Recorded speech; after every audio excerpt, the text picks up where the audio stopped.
Hello viewers, welcome to my YouTube channel Kishore education guide. আজ হচ্ছে নতুন আরেকটা ভিডিও নিয়ে চলে এসেছি। আজকের ভিডিও হতে চলেছে ইউজি নিউ স্টুডেন্ট নিউ অ্যাডমিশনের সম্পর্কিত কিছু নিউ আপডেটস। এই আপডেটগুলো যদি তোমরা না জানো বা এই সম্পর্কিত তথ্য যদি না জানো, তোমাদের কিন্তু অ্যাডমিশন নিতেও অসুবিধে হবে এবং অ্যাডমিশন নেওয়ার পরও তোমাদের অনেক বড় প্রবলেম ফেস করতে হবে। তো চলো কি এই নিউ অ্যাডমিশনের সম্পর্কিত কি আপডেট আমি দিতে চলেছি। ভিডিও স্টার্ট করার আগে প্রথমেই বলে দিই, যারা এখনো পর্যন্ত আমাদের এই চ্যানেলটি সাবস্ক্রাইব করনি তারা অতি অবশ্যই আমাদের এই চ্যানেলটা সাবস্ক্রাইব করবে, পাশে থাকা বেল আইকনটা ক্লিক করবে, যাতে আমি যখনই তোমাদের জন্য কোনো হেল্পফুল ভিডিও আপলোড করি তোমরা যাতে ঝটফট নোটিফিকেশন পেয়ে যাও। তো চলো ভিডিও স্টার্ট করি। প্রথমে ভিডিও স্টার্ট করার আগে কিছু কোয়েশ্চেন তোমরা আমাকে করেছো, সেই কোয়েশ্চেনগুলোর প্রপারলি অ্যান্সার দেওয়াটা খুবই প্রয়োজন। প্রথম কোয়েশ্চেন অনেকেই জানতে চেয়েছিল আমার কাছে যে 2025-এ কি আদৌ নিউ ইউজি কোর্সের অ্যাডমিশন 2025-এ কি হবে না আদৌ হয়ে গেছে, আমরাই আপডেটস পাইনি। যে অনেকে স্টুডেন্ট জানতে চেয়েছো যে এবছর 2025-এ নিউ অ্যাডমিশন তো আপনারা বলে রেখেছিলেন অ্যাডমিশন জুন জুলাই মাসে হবে, কিন্তু বিভিন্ন জায়গা থেকে আমরা খবরগুলো পাচ্ছি যে জুন মাসে নাকি অ্যাডমিশন হয়ে গেছে। বা আদেও কি এই বছর, অনেকেই এটাও জানতে চেয়েছো আদেও কি 4 বছর বা 3 বছরের কোর্সের কোনো ডিফারেন্ট, বা আদৌ এই কোর্সগুলো 4 বছরের হতে চলেছে না সেই 3 বছরেরই কোর্স থাকছে। যদি 4 বছরের কোর্স হয়ে থাকে সেই কোর্সের কি রেগুলার কলেজের মতো কোনো তফাৎ বা রেগুলার কলেজের সমতুল্য বা রেগুলার কলেজের মতো সমান ক্রাইটেরিয়া অনুযায়ী এখানে 4 বছরের কোর্স হতে পারে। বা অনেকেই এটাও জানতে চেয়েছো যে আমি আর্টস ব্যাকগ্রাউন্ড থেকে যে সাবজেক্টগুলো নিয়ে এসেছি সেই সাবজেক্টগুলোর মধ্যে কি এখানে আমাকে সিলেক্ট করে গ্র্যাজুয়েশন কমপ্লিট করতে হবে। বা অনেকে সায়েন্সের স্টুডেন্টও জানতে চেয়েছো যে আমি যে সাবজেক্টগুলো নিয়ে সায়েন্স ব্যাকগ্রাউন্ড থেকে এসেছি ওর মধ্যেই আমাকে সাবজেক্ট চুজ করতে হবে না আমি অন্য কোনো সাবজেক্ট এখানে সিলেক্ট করতে পারি। সেম এখানে তোমার আরেকটা জিনিস অনেকে জানতে চেয়েছো এখানে সেমিস্টার বা ইয়ারলি এক্সাম হয় কিনা। এছাড়াও অনেকে জানতে চেয়েছো যে আমাদের যে বিভিন্ন এইচএসে যে বিভিন্ন সাবজেক্টগুলো থাকে এখানে কোন কোন সাবজেক্টে অ্যাভেলেবেল আছে নেতাজিতে আমি অ্যাডমিশন নিতে পারবো। এটা আরেকটা নতুন কোশ্চেন, যেখানে যদি আমি একটা সাবজেক্টে পার্টিকুলারলি অনার্স নিই তার সঙ্গে আমাকে আলাদা করে কোনো সাবজেক্ট রাখতে হয় কি না। তাছাড়াও আরও কোনো টপিকের মেন টিপস থাকছে, মেন কিছু টিপস থাকছে এই টপিকের সঙ্গে, সেটা তোমাদের ভিডিও স্টার্ট করে লাস্ট মুহূর্তে আমি তোমাদের জানিয়ে দিচ্ছি। চলো প্রপারলি ভিডিওটা এবার স্টার্ট করছি। বলে দিই 2025-এ ইউজি কোর্সের নেতাজি সুভাষ ওপেন ইউনিভার্সিটিতে এখনো পর্যন্ত গ্র্যাজুয়েশনের অ্যাডমিশন স্টার্টই হয়নি। এমনকি অ্যাডমিশন যে নেতাজি থেকে নেবে তার জন্য যে একটা প্রপারলি প্রি প্ল্যান বা প্রসপেক্টার ইউনিভার্সিটি থেকে তৈরি হয়, সেই প্রসপেক্টার যে তৈরি হয়েছে বা সেই আদৌ তৈরি হয়েছে কিনা তার কোনো প্রমাণ বা তার কোনো তথ্য ইউনিভার্সিটি তার ওয়েবসাইটে এখন পর্যন্ত আপলোড বা নোটিশ জারি হয়নি। তো সেই ক্ষেত্রে এটা সম্পূর্ণই মিথ্যে কথা যে তোমাদের অ্যাডমিশন হয়ে গেছে বলে। এটা সম্পূর্ণই অনেক স্টুডেন্ট জানে না বা অনেক স্টুডেন্ট এটাও ভেবে নিয়েছে যে এই বছর 2025-এ জুন জুলাই মাসে যখন গ্র্যাজুয়েশনের অ্যাডমিশন হয় তখন এই জুলাই মাসের রানিং জুলাই মাসের 15ই জুলাই থেকে যে পিজি কোর্সের অ্যাডমিশন চালু হয়েছে সেইটা ভেবে অনেক স্টুডেন্টই ভেবে নিয়েছে হয়তো যে, বা অনেক সাইবার ক্যাফেও স্টুডেন্টদের জানাচ্ছে বা অনেক স্টুডেন্ট জানেই না, ভুল তথ্য জেনেছে যে হয়তো তাদের অ্যাডমিশন আগেই শেষ হয়ে গেছে। প্রথমেই বলে দিই এই বছর এখনো পর্যন্ত প্রসপেক্টার দেয়নি, অ্যাডমিশন নোটিশ অনেক দূরের কথা, তাই এখনো অ্যাডমিশন তোমাদের জন্য শুরুই হয়নি। তো এবার অ্যাডমিশন নিবে কি কি সাবজেক্টের উপরে বা অ্যাডমিশন নিতে পারবে কিনা বা অ্যাডমিশন নিলেও কত বছরে তুমি গ্র্যাজুয়েশন কমপ্লিট করতে পারবে। প্রথমে আমি আগের ভিডিওতেও বলেছি যে ইউজি কোর্সের এবছর 4 বছরের কোর্স হওয়ার সম্ভাবনা সব থেকে বেশি এবং সেই সম্ভাবনার জন্য এখন এত দেরি হচ্ছে। এটাও অনেকে জানতে চেয়েছো যে ইউনিভার্সিটি আদৌ অ্যাডমিশন এবছর নেবে না স্কিপ করে দেবে না, অ্যাডমিশন তোমাদের নেবে 2025-এই নেবে। সেটা তোমাদের এত দেরি হওয়ার কারণ আমি বললাম 4 বছরের কোর্স হচ্ছে, তার জন্য একটা নতুন নিয়ম, নতুন সিলেবাস, নতুন সবকিছু তৈরি করতে গেলে একটু তো ইউনিভার্সিটিকে সময় দিতেই হবে। তাই ইউনিভার্সিটি সেই সময়টা নিয়ে ধৈর্য সহকারে তোমাদের সমস্ত কিছু গুছিয়ে তারপর তোমাদের অ্যাডমিশন প্রসিডিওর চালু করবে।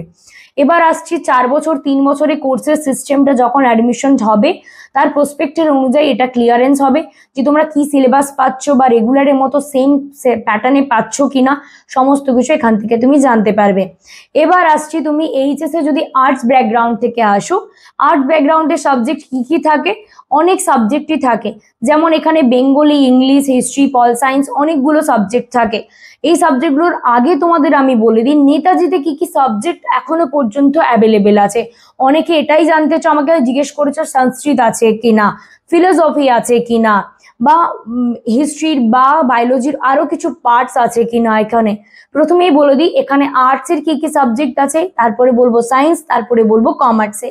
এবার বলি আর্টসের ব্যাকগ্রাউন্ড অনুযায়ী Bengali, English, history, pol science, sociology, public administration আর এডুকেশন, এই কয়েকটা সাবজেক্ট হচ্ছে প্রপারলি আর্টসের সাবজেক্ট। আমরা এখানে বিএ বলতে পারবো, ব্যাচেলর অফ আর্টস, আর্টসের এই সাবজেক্টগুলো ভাগ করা আছে। এরপরে আসে বিএসসি, যেটা সায়েন্স পোর্শন আছে। এখানে তুমি পাবো math, physics, chemistry, geography, botany and geology. এই হচ্ছে 6টা পেপার। 6টা পেপারে তুমি মধ্যে যে কোনো একটি সাবজেক্টে বিএসসি করতে পারো। এবার আসছি কমার্স ব্যাকগ্রাউন্ড। কমার্স আর ইকোনমিক্স এর মধ্যেই দুটো সাবজেক্টই আছে। এখানে আমি একটা ছোট্ট ট্রিক্স বা টিপস বলতে পারো, তোমাদের ক্লিয়ার করে দিই। ওটা অনেকেই জানো না, এইচএস দেওয়ার পরে অন্যান্য রেগুলার কলেজে কিন্তু কমার্সে বা ইকোনমিক্সের অনেকগুলো প্যাটার্ন আছে বা অনেকগুলো ভাগ আছে সিলেবাস, বা সাবজেক্ট ওয়াইজ কিছু নতুন নতুন কোর্স আছে ওখানে রেগুলারে। ওপেনে কিন্তু সেটা নেই। ওপেনে কমার্স মানে কমার্সের জন্য আলাদা, ইকোনমিক্সের জন্য ইকোনমিক্স, এটা কিন্তু আর্টসের মতোই ফিস নেবে। কমার্সের জন্য আলাদা করে কোনো ফিস নেই। ফিস হচ্ছে আর্টসের ব্যাকগ্রাউন্ড অনুযায়ী যে সাবজেক্টগুলো আমি বললাম ওর মধ্যেই কিন্তু কমার্সটা তোমাদের পড়ছে, শুধু নামে তুমি বিকম করছো এখানে। তো এই সাবজেক্টগুলো নেতাজিতে অ্যাভেলেবেল আছে। এবার এর সঙ্গে অনেক স্টুডেন্ট এটাও জানতে চেয়েছো, আমি যদি হিস্ট্রি নিই বা পল সায়েন্স নিয়ে এর পাশে আমি কি কি পেপার পেতে পারি। দেখো কি কি পেপার পেতে পারি তার আগেও তোমাদের বলে দিই, একটা জেনারিক পাস পেপার তোমাকে রাখতে হবে। অনার্স নাও, রেগুলার কলেজেও সেম নিয়ম, অনার্সের সঙ্গে কিন্তু একটি জেনারিক পাস তোমাকে রাখতেই হবে। তো সেটা কি কি পাস তুমি পাবে, পাস পেপার পাবে, সেটা যখন অ্যাডমিশন প্রসিডিওর হবে তখন আমি স্টেপ বাই স্টেপ ভিডিও দেখিয়ে দেবো। সেখান থেকে তুমি ওটা পরবর্তীকালে আমি তোমাদের জানাবো। ওটা অ্যাকচুয়ালি ভেতরের পার্ট, ওটা এখন তুমি না জানলেও চলবে। চলো আগে বাইরের পার্টটা জেনে নেওয়া যাক, যে এইচএস এ যদি কেউ আর্টস ব্যাকগ্রাউন্ড থেকে আসে এখানে গ্রাজুয়েশনের জন্য, সে কি কি সাবজেক্ট পেতে পারে। প্রথমেই বলে দিই এইচএস এর জন্য কিন্তু বেঙ্গলি, ইংলিশ কম্পালসারি পেপার। সে সায়েন্স হতে পারে, আর্টস হতে পারে, কমার্স হতে পারে। এই দুটো সাবজেক্ট তিনটে স্ট্রিমেই কিন্তু কম্পালসারি থাকে। তাই যারা এই তিনটে স্ট্রিম থেকে যে কোনো একটা স্ট্রিম থেকে আসো, সে কিন্তু বাংলা, ইংলিশের মধ্যে যে কোনো একটি সাবজেক্টের ওপরে তোমরা গ্রাজুয়েশন করতে পারো। তার জন্য কোনো বাধ্যবাধকতা নেই। কিন্তু এইচএস তোমাকে বেস্ট অফ 5 এর মধ্যেও কিন্তু ওই পেপারটি যদি থাকে তাহলে খুব ভালো হয়। আর যদি বেস্ট অফ 6 এর মধ্যে ওই পেপারটি আসে তবে তোমাকে ওই পেপারে পাস করতে হবে। এইচএসে অনেকে বেস্ট অফ 5 এ পাস করে 6 নম্বর পেপারটা ফেল করে যায়। তো ওই ফেল করলে ওই পেপারটা কিন্তু চলবে না, পাস অবভিয়াসলি তোমাকে ওই পেপারে রাখতে হবে। এবার কম্পালসারি তো বললাম, এবার আসছি তোমাদের অন্যান্য সাবজেক্টের ক্ষেত্রে। History, pol science, sociology, public administration, এই সাবজেক্টগুলো যদি কারোর থাকে আর্টস ব্যাকগ্রাউন্ডে, তবেই এই সাবজেক্টগুলোর মধ্যে কিন্তু তোমরা গ্রাজুয়েশন কমপ্লিট করতে পারবে বা গ্রাজুয়েশনে অ্যাডমিশন হতে পারবে। কেউ যদি তোমরা মনে করো যে আমি সায়েন্স ব্যাকগ্রাউন্ড থেকে এসে আমি আর্টসের হিস্ট্রি নেব, পাবে না। সে বাংলা, ইংলিশ নিতে পারে, কিন্তু হিস্ট্রি, পল সায়েন্স, সোসিওলজি এগুলো একটাও নিতে পারবে না। কারণটা তোমরা খুবই স্পষ্ট বা খুবই বাস্তব। এই কারণ তুমি অলরেডি এইচএস এ 2 বছর তুমি সায়েন্স নিয়ে পড়াশোনা করেছো, হিস্ট্রি, পল সায়েন্স বা ফিলোসফির এগুলো কিছুই তুমি জানা নেই। কারণ তাহলে তুমি হিস্ট্রি নিয়ে যদি গ্রাজুয়েশনে ভর্তি হও, তুমি তো কিছু জানতেই পারবে না, তা তুমি পড়বেটা কি করে। তো এই সাবজেক্টগুলো তুমি নিতে পারবে না, না নেওয়াটাই বেটার। যদি পেয়েও যায় অনেক স্টুডেন্ট হয়তো কোনো বাই এনি চান্স তার রেজাল্ট খারাপ আছে, আর্টস ব্যাকগ্রাউন্ডে সায়েন্স পাওয়া যায় না, সায়েন্স ব্যাকগ্রাউন্ডের আর্টস পাওয়া যায় না, কিন্তু এর মধ্যে অনেকেই দেখবে সায়েন্স ব্যাকগ্রাউন্ডের এডুকেশন পেয়ে যায় বা পাবলিক অ্যাডমিনিস্ট্রেশন পেয়ে যেতে পারে। তো সাময়িক সেটা আগে হতো, এখন এই বছর থেকে কিন্তু সেটা আর হবে না। সায়েন্স ব্যাকগ্রাউন্ড তো সায়েন্সের সাবজেক্ট পাবে, আর্টস ব্যাকগ্রাউন্ড তো আর্টসেরই সাবজেক্ট পাবে। হ্যাঁ, এবার যদি কেউ মনে করো যে আমি একেবারে সায়েন্স নিয়ে পড়তে চাইছি না, আমি যদি মনে করি হিস্ট্রি নিয়ে পড়বো, তার জন্য কিন্তু খারাপই হবে, কারণ এখানে তুমি এইচএস এর রেজাল্টের ওপর গ্রাজুয়েশন করতে পারবে। তাই আমি মনে করি তুমি সায়েন্স ব্যাকগ্রাউন্ড থেকে এসেছো, তুমি বাংলা, ইংলিশ নাও, নাহলে সায়েন্সের যে কোনো একটি সাবজেক্ট নাও। অথবা কেউ যদি মনে করো, আর এখানে একটা সায়েন্স ব্যাকগ্রাউন্ড বলতে আমার মনে পড়লো, সায়েন্স ব্যাকগ্রাউন্ডের সাবজেক্ট অনুযায়ী আমি যদি এইচএস এর ধরি, ম্যাথ থাকছে, ফিজিক্স থাকছে, কেমিস্ট্রি থাকছে, আর থাকছে বায়োলজি অ্যান্ড জিওগ্রাফি। এখানে কিন্তু প্রপারলি বায়োলজিটা গ্রাজুয়েশন এসে দুটো পোর্শনে ভাগ হয়েছে, একটা বোটানি, একটা জুওলজি। তাই তুমি বায়োলজি ব্যাকগ্রাউন্ড থাকলেই তুমি সাবজেক্টের মধ্যে যে কোনো একটি সাবজেক্ট তুমি পেতে পারো। এবার কেউ যদি মনে করো যে আমি একটা সাবজেক্টে ভর্তি হব, পরবর্তীকালে মাঝপথে আমি ছেড়ে দিয়ে অন্য কোনো সাবজেক্টে যাব, তা কিন্তু নয়। তার জন্য এই ভিডিওটা আমার করা। আগে তোমরা জেনে নাও কোন সাবজেক্টটা তোমার জন্য ভালো এবং কোন সাবজেক্টটা নিতে তুমি পারবে। একবার যদি ভেরিফিকেশন রিজেক্টেড হয়ে যায়, তাহলে কিন্তু সেকেন্ড টাইম তুমি আর ভেরিফিকেশন ক্লিয়ারই করতে পারবে না। কারণ একটা সাবজেক্টে একবারই অ্যাডমিশনে রিজেক্টেড হয়ে গেল, সমস্ত ডকুমেন্টস কিন্তু ক্যান্সেল হয়ে যায়। তাই তোমাদের কিন্তু অ্যাডমিশন যদি হতে হয়, তোমরা কিন্তু অ্যাডমিশনের নোটিশ আমি ভিডিওতে দেওয়ার পর বা আমি নোটিশ জারি দেখানোর পর, ইউনিভার্সিটি থেকে নোটিশ দেওয়ার পর আমি ভিডিও দেখাবো, নোটিশ দেখাবো ভিডিওর মারফত, তারপরে গিয়ে তোমরা সাইবার ক্যাফেতে গিয়ে প্রত্যেকটা স্টেপ বাই স্টেপ আমার ভিডিও দেখে তোমরা কিন্তু অ্যাডমিশন নিতে হবে। লাস্টের ফাইনাল আরেকটা ছোট্ট কোয়েশ্চেন, তোমাদের মধ্যে অনেকেই আমাকে জিজ্ঞাসা করেছো, এরকম অনেক স্টুডেন্টই আছো যারা রানিং এইচএস পাস করে গ্রাজুয়েশন করতে আসো না।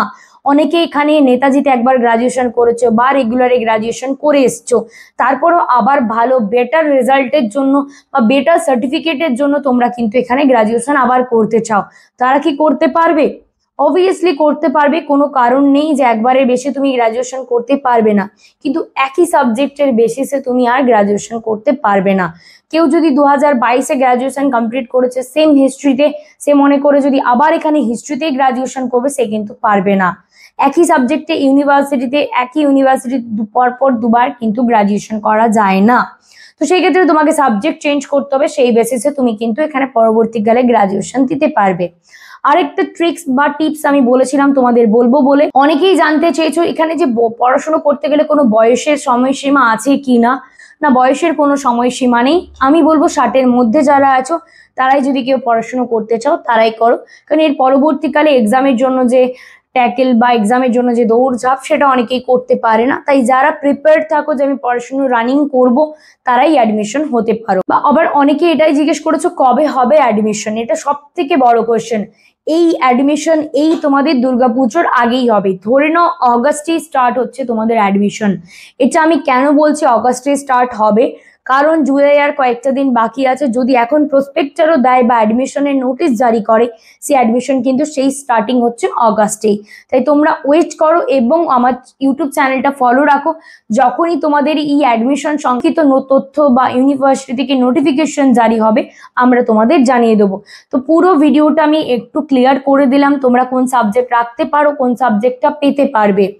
এবার বিশেষ করে আরেকটা ফাইনাল লাস্টের কথা, যারা অ্যাডমিশন নিজেরা করবে, নিজেদের ফোন থেকে একটু সাবধানতা অর্জন করবে বা সাবধানতা মেনটেন করবে। কারণ অনেক সময় ভুলভাল তথ্য দিয়ে যাওয়ার জন্য সাবজেক্ট আর চেঞ্জ অপশন দেয় না। তাই যারা অ্যাডমিশন হবে তারা প্রত্যেকটা স্টেপ ভালো করে পড়ে জেনে বুঝে তবেই অ্যাডমিশন নেবে। তো চলো প্রপারলি অ্যাডমিশন সম্পর্কিত ইউজি কোর্সের নিউ আপডেট বা নিউ তথ্য নিয়ে আজকে পুরো ভিডিওটা ক্লিয়ার করে দিলাম। তো আজকের মতো এইটুকু, দেখা হচ্ছে নেক্সট কোনো ভিডিওতে।